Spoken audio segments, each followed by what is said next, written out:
주님 가르쳐준 기도로 함께 기도하시겠습니다. 하늘에 계신 우리 아버지, 아버지의 이름을 거룩하게 하시며 아버지의 나라가 오게 하시며 아버지의 뜻이 하늘에서와 같이 땅에서도 이루어지게 하소서. 오늘 우리에게 일용할 양식을 주시고 우리가 우리에게 잘못한 사람을 용서하여 준 것 같이 우리 죄를 용서하여 주시고 우리를 시험에 빠지지 않게 하시고 악에서 구하소서. 나라와 권능과 영광이 영원히 아버지의 것입니다. 아멘. 함께 찬송가 545장, 545장 이 눈에 아무 증거 아니 배워도 함께 부르시겠습니다.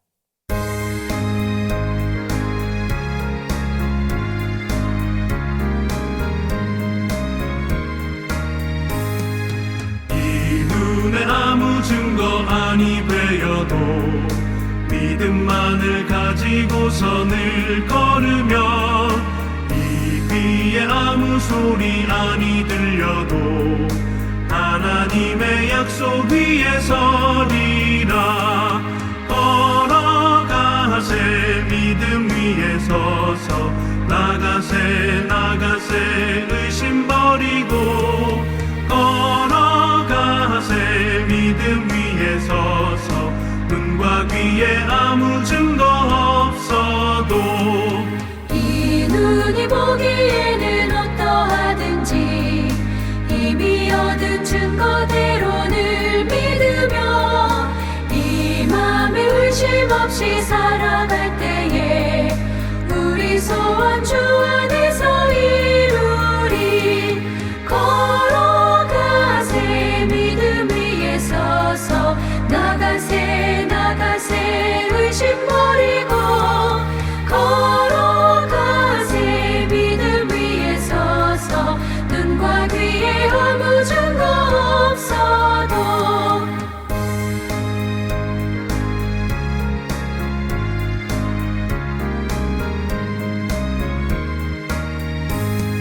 주님의 거룩함을 두고 맹세한 주 하나님 아버지는 참 이쁘다. 그 귀한 모든 약속 믿는 자에게 능치 못할 무슨 일이 있을까. 걸어가세 믿음 위에 서서 나가세 의심 버리고 걸어가세 믿음 위에 서서 눈과 귀에 아무 증거 없어도. 출애굽기 5장 5절부터 9절까지의 말씀입니다. 제가 가진 성경으로는 구약 88면에 있습니다. 출애굽기 5장 5절부터 9절까지의 말씀입니다. 제가 읽습니다. 바로가 또 이르되 이제 이 땅의 백성이 많아졌은즉 너희가 그들로 노역하여 쉬게 하는도다 하고 바로가 그날에 백성의 감독들과 기록원들에게 명령하여 이르되 너희는 백성에게 다시는 벽돌에 쓸 집을 전과 같이 주지 말고 그들이 가서 스스로 집을 짓게 하라. 또 그들이 전에 만든 벽돌 수요대로 그들에게 만들게 하고 감하지 말라. 그들이 게으름으로 소리 질러 이르기를 우리가 가서 우리 하나님께 제사를 드리자 하나니 그 사람들의 노동을 무겁게 함으로 수고롭게 하여 그들로 거짓말을 듣지 않게 하라. 아멘. 한옥대학교의 총장이신 이 김영길 총장님, 이젠 돌아가셨죠. 이 김영길 총장님의 부인 되시는 김영애 권사님이 쓰신 갈대상자라는 책이 있습니다. 제가 젊은 교육자들이 오면 거의 꼭 한 번씩은 읽어보시라고 권하기도 하고 청년들에게도 꼭 읽어보시라고 권하는 책 가운데 하나입니다. 간증이지만 이 간증 안에 지금도 하나님이 살아계시는구나. 믿음으로 하나님의 뜻을 따라 걷는 사람들은 이런 길을 걷게 되는구나 하는 것을 참 잘 보여주는 좋은 책입니다. 이 책에 서문에 이런 글이 있습니다. 좀 읽어드리겠습니다. 개교 전부터 앞이 보이지 않는 출발이었다. 보이지 않는 길을 따라가면서 시간이 가면 차차 나아지리라고 생각했다. 그러나 갈수록 길은 더욱 어둡고 좁아지기만 했다. 하나님 말씀에 따라 순종해서 가면 계속 길이 좀 넓어질 줄 알았는데 오히려 길이 자꾸 좁아지기만 하더라는 겁니다. 우리의 다리는 휘청거렸고 고통과 두려움은 커져만 갔다. 인간이란 누구나 태생적으로 자기중심적으로 살도록 학습되어져 온 존재이기 때문에 하나님의 부르심을 받은 사람들은 누구나 독특한 훈련을 받는 것 같다. 하나님은 우리의 이름, 자존심, 명예, 지위, 재물 등 지금까지 우리가 자랑하고 익숙했던 것들을 하나씩 떼어가시며 오직 당신의 손만 의지하도록 하셨다. 이런 고리들이 하나씩 끊어질 때마다 우리는 금단현상으로 몸을 떨어야 했다. 광야의 학교 학생들인 우리들은 그렇게 깨어지고 부서지면서 여기까지 왔다. 여러분, 분명히 하나님의 때 그리고 하나님의 뜻에 순종하여서 하나님께 앞에서 원하시는 하나님 뜻대로 순종하며 길을 떠나도 우리에게는 어려움은 찾아옵니다. 예상하지 못했던 핍박이나 박해가 찾아옵니다. 그런 우리를 향해서 하나님께서 갈라디아서 6장 9절에 이렇게 말씀하십니다. 우리가 선을 행하되 낙심하지 말지니 포기하지 아니하면 때가 이름에 거두리라. 때가 이를 때까지는 거두지 못하는 그런 삶도 우리에게 있다는 겁니다. 중요한 건 선을 행하면서 낙심하지 말라는 겁니다. 낙심하지 않고 가는 겁니다. 끝까지 그 믿음의 길을 걸어가라고 말씀하고 있는 겁니다. 우리가 지난 시간에 믿음으로 순종해서 걸어가는 사람들이었지만 그들에게도 어려움이 찾아왔고 그 어려움 앞에서 우리가 어떻게 반응해야 하는가 하는 것에 대해서 좀 묵상을 해봤습니다. 여러분, 예수를 잘 믿어도 하나님 말씀에 순종하며 따라가도 어려움은 찾아올 수 있습니다. 하나님께서 맡기신 일이기 때문에 사탄이 방해합니다. 이 방해를 우리는 피할 수 없습니다. 비난도 당하기도 하고 오해를 받기도 합니다. 그럴 때 우리에게 꼭 필요한 것이 무엇인가? 지난 시간 우리가 묵상했던 건 오직 겸손하게 하나님께 예배하는 것이고 그런 시간이 온다는 사실을 알고 우리가 그 속에 발견되는 하나님의 꿈, 나를 향한 하나님의 계획, 이것을 발견하기 위해 몸부림쳐야 된다는 걸 묵상해 봤습니다. 오늘은 조금 다른 각도에서 이 본문을 보려고 합니다. 도대체 왜 방해자인, 지금 분명히 이건 사단의 모습을, 사단이 아마 이런 의도일 것이다 하는 걸 잘 보여주는 이 바로의 모습을 통해서 왜 핍박하고 방해하는가 하는 것을 묵상해 보려고 합니다. 똑같은 한 가지 사건입니다. 그 똑같은 한 가지 사건에 하나님의 뜻이 포함되어 있습니다. 하나님께서 우리에게 이루시려고 하는 하나님 뜻이 있습니다. 하지만 또 한편으로는 사탄이 우리를 유혹하기 위한 사탄의 의도도 함께 담겨 있는 겁니다. 거기에 우리가 그것을 선택하는 우리의 선택도 함께 있습니다. 이 세 가지가 항상 같은 사건 안에 묶여 있습니다. 오늘은 도대체 우리를 방해하는 이 방해자인 사단이 왜 우리를 이렇게 핍박하고 박해의 길로 내모는가? 이 이유를 좀 생각해 보려고 합니다. 세 가지를 크게 생각할 수 있다 생각하는데 첫 번째는 하나님께 예배하는 것을 가로막는 것입니다. 하나님께서는 예배하기 위해서 이스라엘 백성들을 부르셨습니다. 이 사단이 우리에게 이 한 가지 하나님께 나아가 예배하는 것을 막으려고 애를 씁니다. 여러분, 하나님이 구원하셔서 구원을 통하여서 우리에게 이루시는 것이 예배라고 말할 만큼 예배가 중요합니다. 사탄은 이것만큼은 어떤 일이 있어도 막으려고 합니다. 여러분, 하나님과의 바른 관계가 우리의 예배를 통해서 나타납니다. 그렇기 때문에 하나님이 예배를 그리 귀하게 여기시는 것이고 또 한편으로 사탄은 어떤 일이 있어도 이 예배하지 못하도록 막으려고 하는 겁니다. 오해하지 마십시오. 단순히 무슨 공적인 예배만 말씀드리는 거 절대 아닙니다. 지금 예배라고 말씀드리는 건 하나님과 우리의 바른 관계를 얘기하는 겁니다. 그 안에 기도도 포함되어 있고 그 안에 말씀을 묵상하는 것도 포함되어 있고 그 안에 믿음의 사람으로 살아내기 위해서 내가 순종하고 믿음으로 싸워가는 것도 다 포함되어 있는 겁니다. 근데 이 하나님과의 바른 관계, 이걸 어떻게 해서든지 막으려고 하는 게 악한 사단의 의도입니다. 여러분, 오늘 본문을 가만히 생각해 보면 사단이 어떤 방법으로 막았는가도 우리가 쉽게 알 수 있습니다. 사단이 막으려고 했던 방법은 우리를 막으려고 하는, 우리가 예배하지 못하도록, 예배자가 되지 못하도록 막는 방법은 과중한 일들이었습니다. 이스라엘 백성들에게 눈코 뜰 새 없을 정도로 자꾸 바쁜 일들을 계속 주는 겁니다.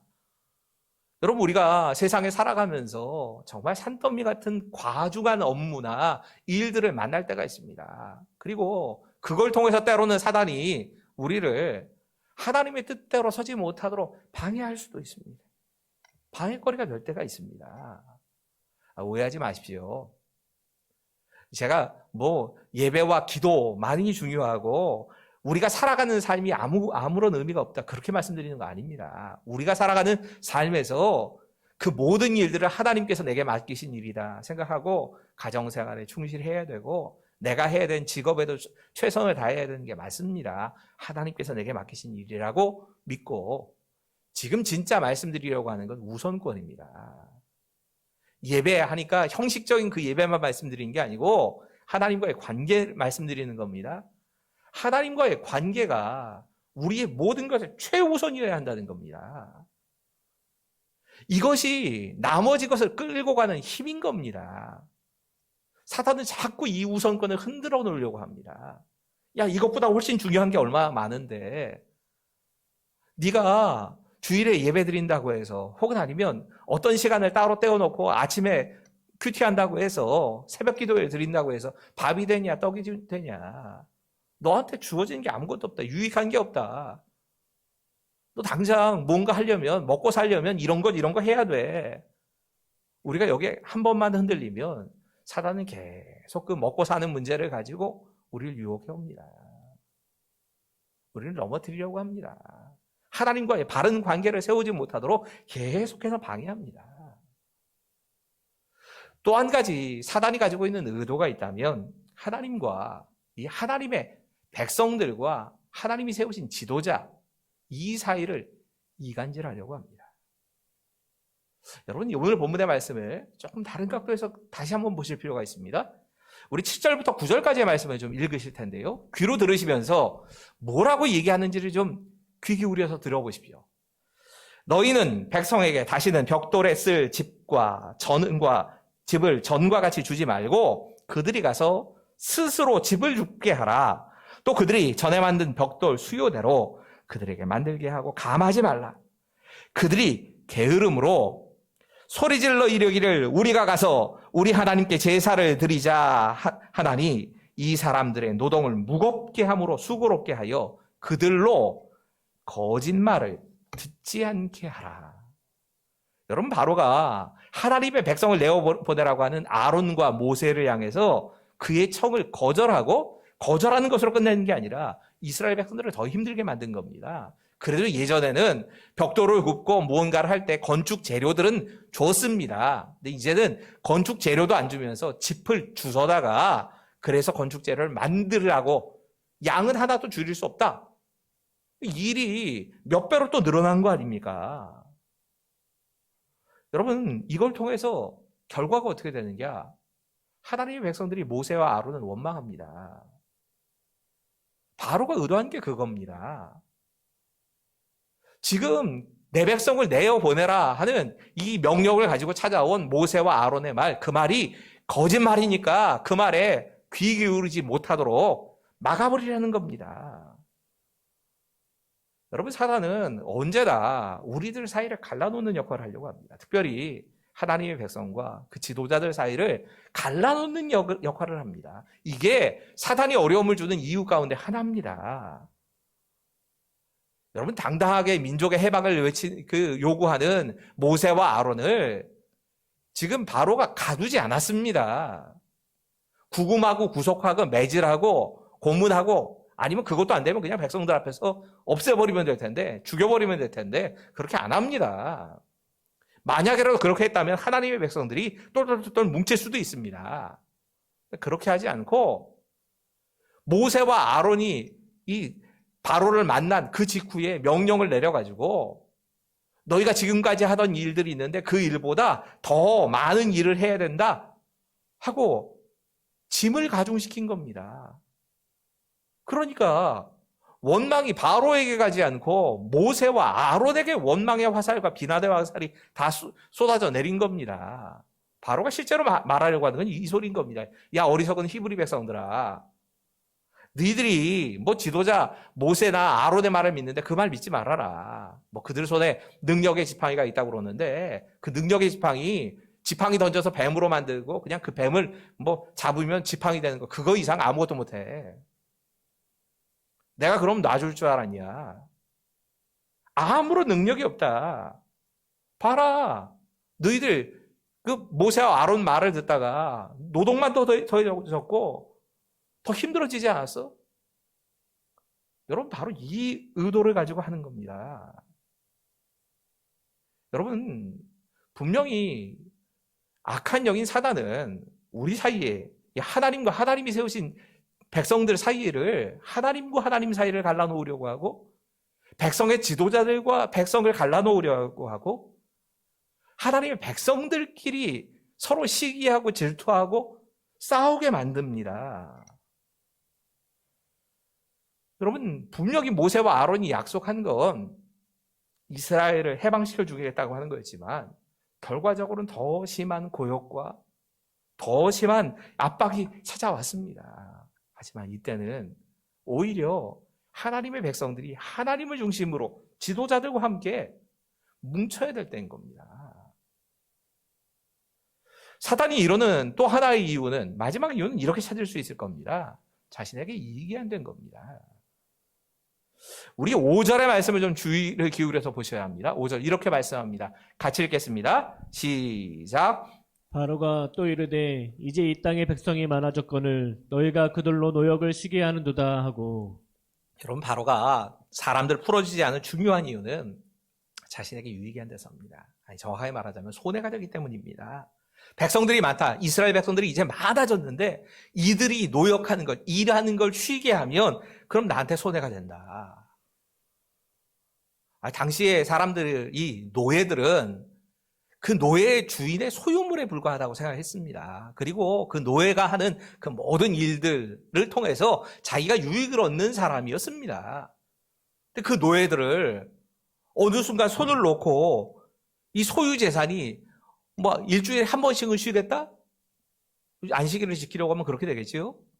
그렇지 않더라도 이 놓아 보내주면 광야에 가서 거기서 도망칠지도 모르는데 내가 놔줄 수 없다는 겁니다. 내 재산상에 큰 손해가 끼쳐지기 때문에 난 그럴 수 없다는 겁니다. 오직 자신에게 유익이 되는 거 아닌가, 이것만 중심으로 해서 모든 걸 판단을 했던 겁니다. 네, 여러분, 사실은 이게 사람의 착각이기도 합니다. 우리는 열심히 일하면, 하루도 쉬지 않고 열심히 일해야, 그래야 좋은 결과가 나타난다, 더 많이 벌 수 있다 생각합니다. 근데 그렇지 않습니다. 이미 수천 년 가까이 인간이 그런 오해를 하고 실제로 그렇게 이 하루도 쉬지 않고 일하는 것 때문에 얼마나 큰 어려움을 겪었는지 이미 실험 결과가 다 나와 있습니다. 여러분, 하나님께서는 일주일에 하루를 안식하게 하셨습니다. 이게 하나님이 정하신 창조의 질서입니다. 그 창조의 질서에 따라 살아갈 때 우리가 가장 행복합니다. 일주일 단위, 일주일에 한 번씩 쉬던 것을 열흘에 한 번씩 쉬려고 공산주의자들이 그렇게도 시도해봤지요. 5일에 한 번씩도 쉬어봤습니다. 각각의 다른 방법으로 쉼을 줘봤는데 사실은 일주일에 한 번 쉼이 없으면 사람이 할 수 있는 일 자체가 없어진다는 걸 알게 됐습니다. 여러분, 출애굽기에 보면 짐승들까지도 쉬게 하시지요. 실제로 그런 연구 결과도 있었던 기억이 납니다. 전기가 없던 시절이었는데 탄광에서 석탄을 캐는 일을 주로 노새를 이용해서 많이 했답니다. 노새가 워낙 튼튼한 짐승이기도 하고 어지간해갖고는 지치지도 않고 그런 짐승이니까 노새를 사용해서 많은 일을 했는데, 어느 탄광의 주인도 노새가 참 일 잘한다, 그래서 열흘, 한 달 이렇게 노새를 부려먹지 못한답니다. 왜 그러냐면 노새를 쉬지 않고 한 달만 일하게 하면 노새가 눈이 멀어버리더라는 겁니다. 아예 일을 할 수가 없더랍니다. 여러분, 하나님께서 정하신 질서 안에서 살아가는 게 안전합니다. 진짜 능률도 거기에 있는 겁니다. 내가 뼈 빠지게 많이 한다고 되는 게 아닙니다. 하나님이 정하신 창조의 질서에 따라서 예배하고 그리고 우리가 영혼과 몸이 완전히 쉬는 것이 필요합니다. 오늘은 말씀 묵상을 하다가 이런 생각을 좀 해봤습니다. 도대체 이 하나님을 대적하는 자인 바로가 누굴까? 예수를 믿는 우리는요, 언제나 자기가 주인공인 줄로 착각을 합니다. 성경을 읽으면서도 그렇고 드라마를 보면서도 자기가 주인공이라고 생각을 해갖고 주인공을 괴롭히는 사람들을 욕을 합니다. 성경을 읽으면 내가 다윗인 것 같고 내가 사도 바울인 것처럼 생각이 듭니다. 하지만 다윗의 대적인 골리앗이나 사울이 될 수도 있습니다. 내가 서 있는 자리가 바울이 아니라 핍박자들이나 유대주의자들의 자리에 설 때도 많이 있습니다. 오늘 본문에 진짜 우리가 고민해 봐야 되는 건 이겁니다. 나는 과연 바로의 자리에 서 있는 건 아닌가? 우리들 스스로가 하나님과의 만남의 시간, 예배를 내 삶에 제일 중요한 것이라고 생각하지 않고 그것과 상관없이 그냥 그것이 내 인생을 좌우하는 그런 중요한 거라고 생각하지 않고 이 예배를 무시하면서 하나님과의 관계를 무시하면서 계속 다름질만 하고 있는 인생이 아닌가. 하나님 그래서 멈추게 하시는 게 아닐까. 우리들 스스로가 정말 서로 믿지 못하고 갈등을 만들어내는 사람은 아닌가. 그게 사단의 역할이라고 하던데 그런 역할을 하고 있는 게 내가 아닌가. 여러분 오늘 본문의 말씀을 통해서는 나의 삶을 좀 돌아봅시다. 나는 어떤 사람입니까? 여러분 오늘은 교회를 위해서 좀 기도합시다. 교회를 위해서 기도하면서 정말 교회가 진짜 본질로 본래 우리가 서야 될 자리로 돌아갈 수 있도록 말씀을 읽고 묵상하고 그 말씀대로 순종하는 그런 공동체가 되기를 위해서 하나님의 뜻이 우리 교회의 중심이 되는 그런 교회가 되기를 위해서 기도합시다. 회개의 부흥이 일어나기 위해서 우리 좀 같이 기도합시다. 우리가 이게 정결한 교회의 모습이 회복될 수 있기를 위해서 기도하고 특별히 전도가 어렵고 부흥이 안 된다라고 하는 그런 시대를 우리가 살아가고 있습니다. 어쩌면 패배주의이기도 하고 어쩌면 어쩔 수 없는 형편이기도 할 겁니다. 하지만 다시 한번 우리가 하나님을 신뢰함으로 복음을 증거하는 그런 교회가 될 수 있도록 더 나아가서 큰 교회, 작은 교회, 도시교회, 시골교회 이런 거 따지지 말고 내 교회만 아니라 우리 곤지암 교회만이 아니라 지역사회 이 교회들 하나하나가 하나님께서 맡기신 사명을 같이 잘 감당해서 하나님의 나라가 이루어지는 동지로서의 역할들을 잘 감당할 수 있기를 위해서 우리 교회를 위해서 함께 소리내어서 기도하겠습니다. 기도하시지요. 아버지 하나님께서 오늘